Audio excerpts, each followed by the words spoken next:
Hi everyone. Today we will discuss Joule-Thomson coefficient. In previous session we have discussed about heat capacity. ठीक है, तो आज discussion करेंगे हम joule-Thompson experiment.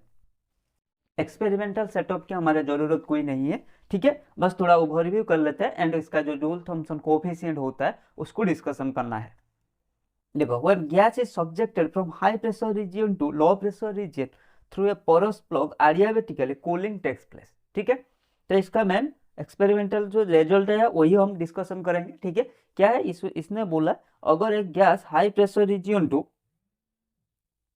High pressure subjected from high pressure region to low pressure region, क्या होगा, through a porous plug adiabatically cooling होगा। ठीक है, अगर high pressure to low pressure को गैस को हम पोरस प्लग के थ्रू पास करेंगे adiabatically मतलब keeping Q constant, heat constant रख के करेंगे तो क्या होगा, कूलिंग होगा।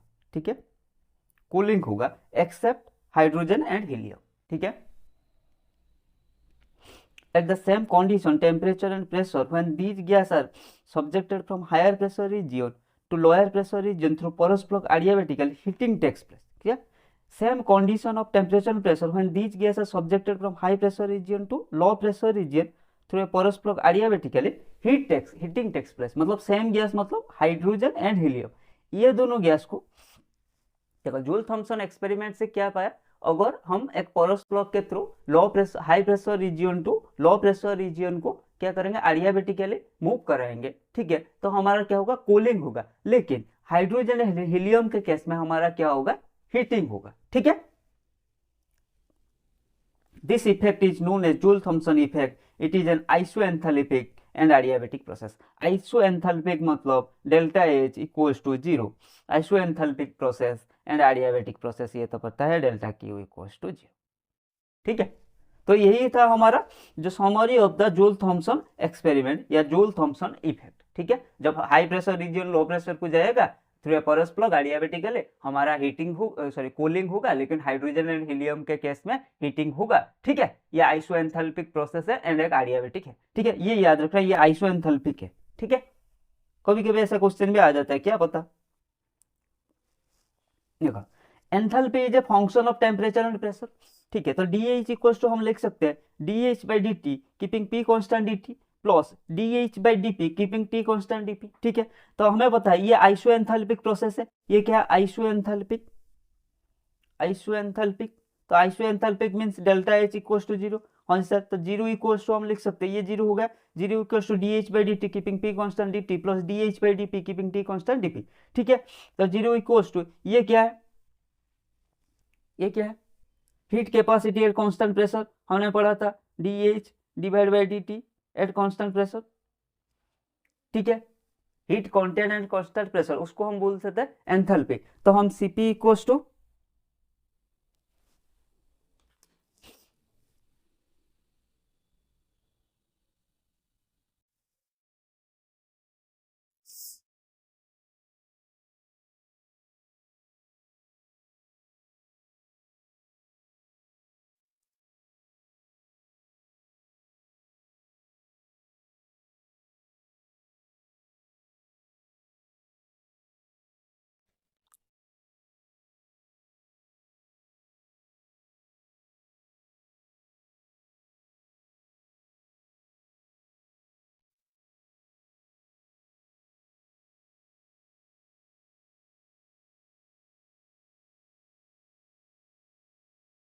So we know Cp equals to dH by dt at constant P. So we can write Cp dt, इसके प्लेस में हमने क्या लिख सकते हैं, Cp dt plus dH by dP keeping T constant dP। ठीक है, इतना तक समझ में आ गया।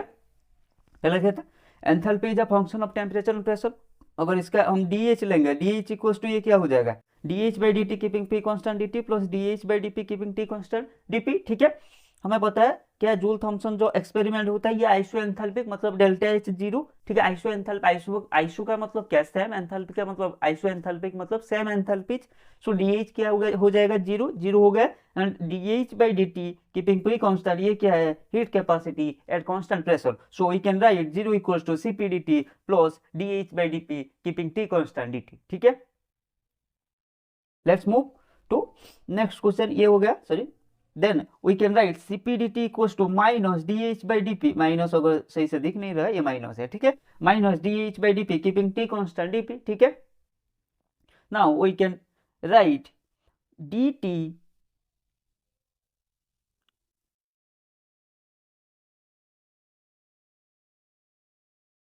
नाउ वी कैन राइट, अगर dp को यहाँ ले आएंगे क्या होगा, dt divide by dp, h तो कांस्टेंट है यहाँ पर, h इक्वल्स टू क्या होगा, माइनस 1 बाई, ये इधर चला जाएगा क्या हो जाएगा 1 बाई Cp, माइनस तो पहले था तो minus 1 by Cp dH by dp keeping T constant.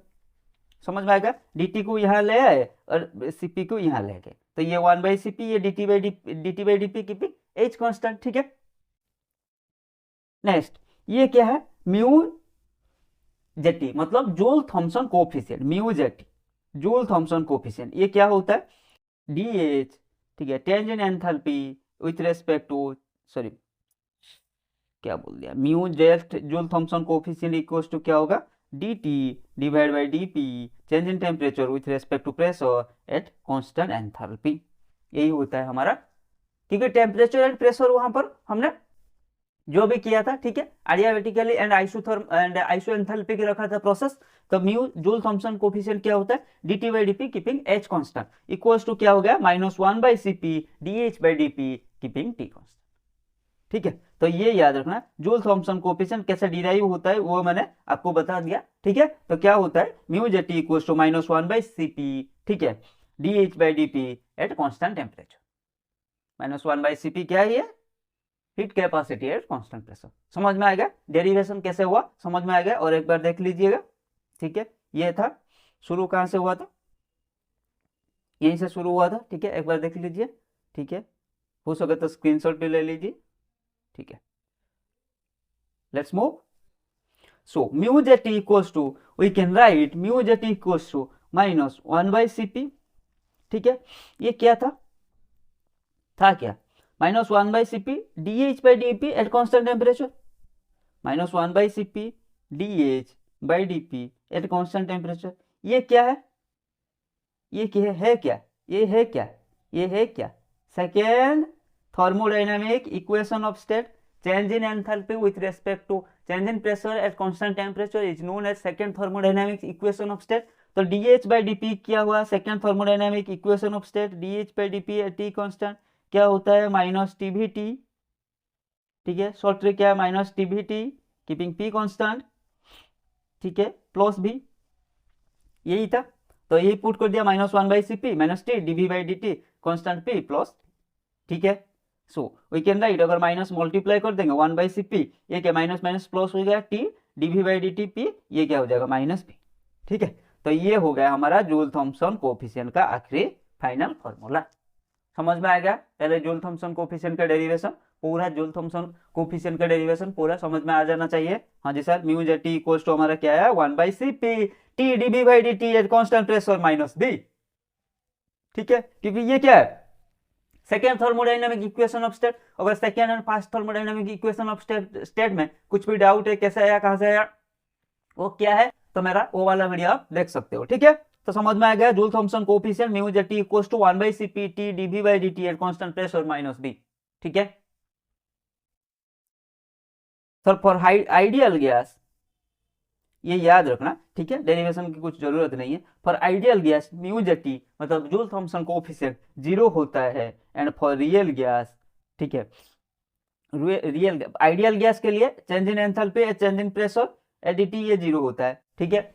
इसलिए हमारा क्या होगा, जो जूल थॉमसन कोफिशिएंट वो 0 हो गया। रियल गैस के लिए क्या होता है, ये हमारा कितना होता है, B minus 2A by RT, real gas मतलब van der Waals gas, B क्या है, A क्या है, आपने van der Waals gas equation पढ़ा होगा, ठीक है।